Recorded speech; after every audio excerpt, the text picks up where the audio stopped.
नमस्कार. प्रतिभा P designer या चॅनलमध्ये तुम्हाला सर्वांचं खूप खूप मनापासून स्वागत आहे.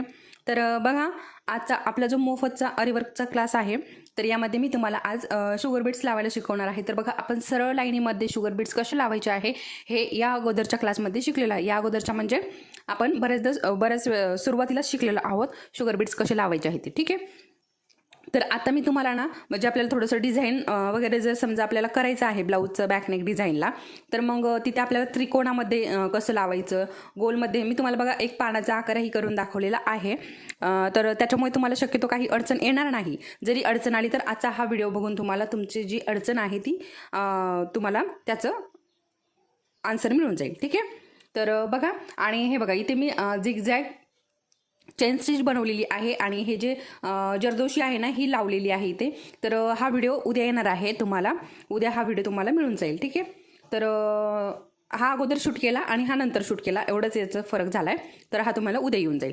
तर आज मी तुम्हाला इथे शुगर बीट्स कसे लावायचे आहे याची संपूर्ण माहिती देणार आहे, डिटेलमध्ये माहिती देणार आहे. त्याच्यामुळे हा व्हिडिओ जो आहे हा शेवटपर्यंत बघा, म्हणजे तुम्हाला कळेल. तर बघा, मी इथे शुगर बीट्स घेतलेले आहे आणि आपली जी सुई आहे ती सुई घ्यायची आहे आणि आपला जरीचा थ्रेड घ्यायचा आहे. ठीक आहे. तर चला मग व्हिडिओला आपण सुरुवात करूया. त्या अगोदर जर आपल्या चॅनलवरती कोणी नवीन असेल तर आपल्या चॅनलला सबस्क्राईब करायचं आहे आणि त्याचबरोबर त्यासमोरील बेल आयकॉनलाही क्लिक करा, म्हणजे जेणेकरून मी जेव्हा व्हिडिओ अपलोड करेन तेव्हा तो तुम्हाला लगेच मिळेल. ठीक आहे. आणि त्याचबरोबर आपले व्हिडिओ तुम्हाला आवडत असतील तर व्हिडिओला लाईक करा. चला तर मग वेळ न घालवता आपला आजचा व्हिडिओ आपण सुरुवात करूया. तर बघा, मी इथे वरती धागा काढून घेतला, आपला जो जरीचा थ्रेड आहे ना तो काढून घेतला आहे आणि इथे हे बघा अशा प्रकारे मी दोन दोन बीट्स घालून हे पॅक करणार आहे. हे बघा, आणि मी इथे स्केलच्या साहाय्याने लाईन खेचून घेतल्या आणि त्यानंतर इथे अशा प्रकारे हे डिझाईन बनवून घेतलं आहे. तर अशाच प्रकारे तुम्हीही बनवायचं आहे बघा. आणि हे डिझाईन जे आहे ना हे मी अंदाजे बनवलेलं आहे. तुम्ही स्केलच्या साहाय्याने 2 लाईन खेचा आणि त्यामध्ये असं हे करून घेऊ शकता. ठीक आहे. आणि हे बघा अशा प्रकारे आपल्याला 2-2 शुगर बीट्स लावायचे आहे. किंवा तुमची जर सुरुवातच असेल, ज्या कोणी नवीन आहे ना त्यांची सुरुवात असेल तर त्यांनी एक एक लावून चेन स्टिच करून घ्यायचे आहे. आणि बघा, थोडीशी प्रॅक्टिस झाली की मग त्यानंतर 2-2 लावून प्रॅक्टिस करायची आहे. अशा प्रकारे शुगर बीटची प्रॅक्टिस करायची आहे. त्याचबरोबर मोतीचीही अशीच प्रॅक्टिस करायची आहे. तर हे बघा, आणि हे बघा अशा प्रकारे इथे आपल्याला हे 2-2 लावून घ्यायचे आहे. ठीक आहे. हे बघा अगदी सोपं आहे, फक्त थोडंसं समजून घेतलं की लगेच कळून जातं. हे बघा अशा प्रकारे आपल्याला इथे चेन स्टिच, आणि तुम्हाला जर वाटत असेल तर तुम्ही इथे जी आपली स्टीलची वेगळी सुई आहे ना, बीट्सची वेगळी आहे, तर ती घेतली तरीही चालेल. ठीक आहे. किंवा तुम्हाला ह्या सुईने जमत असेल तर ही सुई घेतली तरीही चालेल, काही प्रॉब्लेम नाही. वेगळी सुई म्हणजे आपली दुसरी एक स्टीलची सुई आहे जिचं बारीक नोक आहे, ती घेतली तरीही चालेल. आणि हे बघा अशा प्रकारे आपलं जिथं गोल सर्कल आहे ना तिथून अशा प्रकारे हे फिरवून घ्यायचं आहे.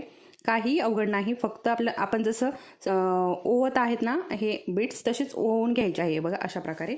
ठीक आहे.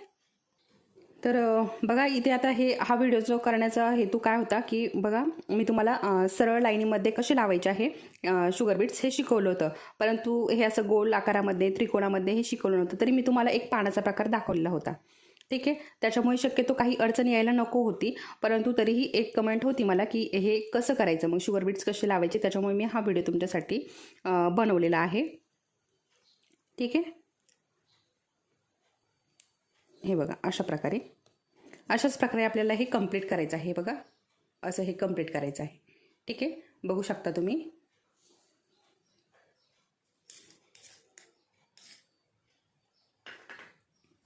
आणि जी आपली स्टीलची वेगळी सुई आहे ना बीट्स ओवण्याचीच, ती जर वापरली तर तिच्यामध्ये भरपूर असे बीट्स आपल्याला घालता येतात, परंतु प्रॅक्टिसची गरज आहे, तिलाही प्रॅक्टिसची गरज आहे.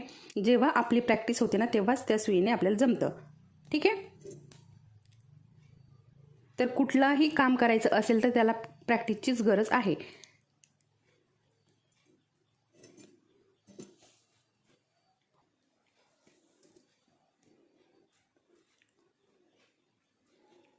तर हे बघा असं जसं जसं आपण आकार बनवलेला आहे ना तसं तसं आपल्याला हे बीट्स लावत चालायचं आहे. हे बघा जसं जसं आपला आकार फिरेल तसं तसं आपल्याला हे बीट्स लावून घ्यायचे आहे. हे बघा अगदी सोपा आहे.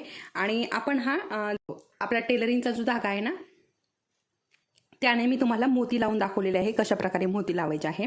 तर बीट्सही आपल्याला तसेच लावायचे आहे, काही वेगळं नाही तिथे. ठीक आहे. सेम तीच पद्धत आपल्याला वापरायची आहे बीट्स लावण्यासाठी. आणि हे बघा अशा प्रकारे 2-2 घालायचं आहे. अगदी सोपं आहे, काहीही अवघड नाही. फक्त आपल्याला जेव्हा जमत नाही ना, तेव्हा आपल्याला असं वाटतं की खूपच अवघड असेल, मला जमतं की नाही जमतं. परंतु जेव्हा आपण हातामध्ये करायला घेतो तेव्हा आपल्याला हे नक्की जमतं.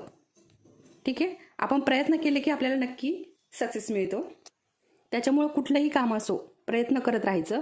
प्रयत्न केले की कितीही अवघड काम असलं तरीही ते आपण करू शकतो.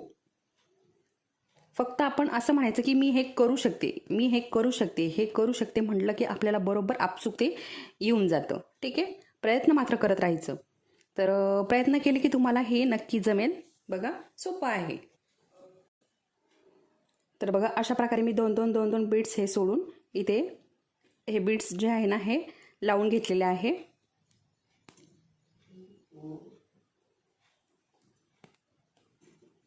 बघू शकता. आणि हे डिझाईन आहे ना, बघा आपण आता हे डिझाईन कुठं करू शकतो हेही खूप महत्त्वाचं आहे. जेव्हा आपण बघा एखादा वेलीचा आकार देतो ब्लाऊज डिझाईनला, ठीक आहे, तर तेव्हा आपण ही जी डिझाईन आहे ना ही वापरू शकतो. वेलीचा आकार आणि मध्ये पानं किंवा फुलं खूप सुंदर अशी ही दिसते, मी बनवलेली आहे. परंतु बघा, आता मला बऱ्याच ताईंनी ना मी जे बनवलेले आहेत अरीवर्कचे ब्लाऊज त्याचे फोटो मागितलेले आहेत, परंतु आता सध्या माझ्याकडे ते फोटो नाहीत. माझ्याकडे कुठलेच फोटो नाही, फक्त माझ्याकडे 2-3 ब्लाऊजचे मी शॉर्टमध्ये एक व्हिडिओ टाकलेला आहे, तो खूप सुरुवातीला टाकलेला आहे. जेव्हा आपला क्लासही चालू नव्हता ना तेव्हा मी तो व्हिडिओ टाकलेला आहे. तर त्याच्यामध्ये एक तुम्हाला 2-3 ब्लाऊजचे डिझाईन मिळून जातील. तर तशा प्रकारे केलेले आहे आणि याचंही मी केलेलं आहे, परंतु आता याचा फोटो माझ्याकडे नाही. तर बघा, अशा प्रकारे हे तुम्ही वापरू शकता वेलीसाठी. ठीक आहे, आणि इथे आपलं हे कंप्लीट झालं आहे. आणि इथे एक मणी आपला शुगर बीट्स जो आहे तो शिल्लक राहत होता, मीठ टाकून घेतला तो. बघा, 3 टाकू नका शक्यतो कुठेही डिझाईनमध्ये. 3 शुगर बीट्स जे आहेत ते टाकू नका. तर काय होतं 3 टाकल्याने, हे बघा आता इथे थोडंसं उचकटल्यासारखं झालं आहे. बघा, इथून तिथून आपली पूर्ण डिझाईन बघा कशी एकसारखी आलेली आहे, परंतु इथे 3 टाकल्यामुळे काय झाले तुम्हाला लगेच दिसत असेल. ठीक आहे, जो मधला आहे ना शुगर बीट्स तो वरती आलाय आणि दोन्ही साईडचे खाली बसले, हा इथे प्रॉब्लेम होतो. किंवा त्याच्यामध्ये झोळही पडतो. आपण 2पेक्षा जर जास्त टाकले ना, 3 किंवा 4, तर मध्ये असं थोडंसं झोळ पडल्यासारखा होतो. ठीक आहे, त्याच्यामुळे 2-2च घाला. 1-1 किंवा 2-2. 1-1 याने काय होतं, आपल्याला ब्लाऊज डिझाईन आहे ते पटकन उरकत नाही. आणि 2-2 टाकल्याने ब्लाऊज म्हणजे अर्धा मिनिटाचं काम आहे तिथं आपलं 15 मिनिटात होतं, 15 मिनिटाचं काम आहे तिथे आपलं 7 मिनिटात होतं. एवढा फरक इथे पडतो 2-2 घातल्याने. ठीक आहे, तर बघा आता आपलं इथे पूर्ण झालं हे डिझाईन आणि आपल्याला इथे आता गाठ देऊन घ्यायची आहे. तर गाठ कशी द्यायची मी तुम्हाला प्रत्येक व्हिडिओमध्ये शिकवते. आणि हे बघा, अशा प्रकारे पहिला जो आपला धागा आहे तो काढून घ्यायचा, त्यानंतर दुसरा धागा काढायचा, दुसऱ्या धाग्यातला परत पहिल्या धाग्यातून काढून घ्यायचा. अशा प्रकारे हे बघा इथे अशी गाठ बसलेली आहे. गाठीचा आपले सेपरेट 2 व्हिडिओ आहे, तेही नक्की बघा. एक फुल व्हिडिओ आहे आणि एक शॉर्ट व्हिडिओ आहे. तर अशा प्रकारे मी तुम्हाला इथे हे डिझाईन शिकवलेलं आहे बघा. तर हे थोडंसं जरा 4-5 शुगर बीट्स पुढे गेलेत. ठीक आहे, काय अडचण नाही. तर हे मी तुम्हाला पुढच्या व्हिडिओमध्ये शिकवणार आहे. त्रिकोणामध्ये कसे लावायचे आहे शुगर बीट्स, म्हणजे इथे कॉर्नरवरती आल्यावर कसं लावायचं आहे हे महत्त्वाचं आहे. इथे आपण हे सरळ स्ट्रेट लावू शकतो, परंतु कॉर्नरला कसं काय करायचं आहे ते मी तुम्हाला पुढच्या व्हिडिओमध्ये शिकवणार आहे. त्याच्यामुळे पुढचा व्हिडिओ नक्की बघा. आणि हा व्हिडिओ तुम्हाला आवडला चॅनलला सबस्क्राईब करा आणि व्हिडिओला लाईक करा. चला तर मग परत भेटूया पुढच्या व्हिडिओमध्ये. तोपर्यंत धन्यवाद.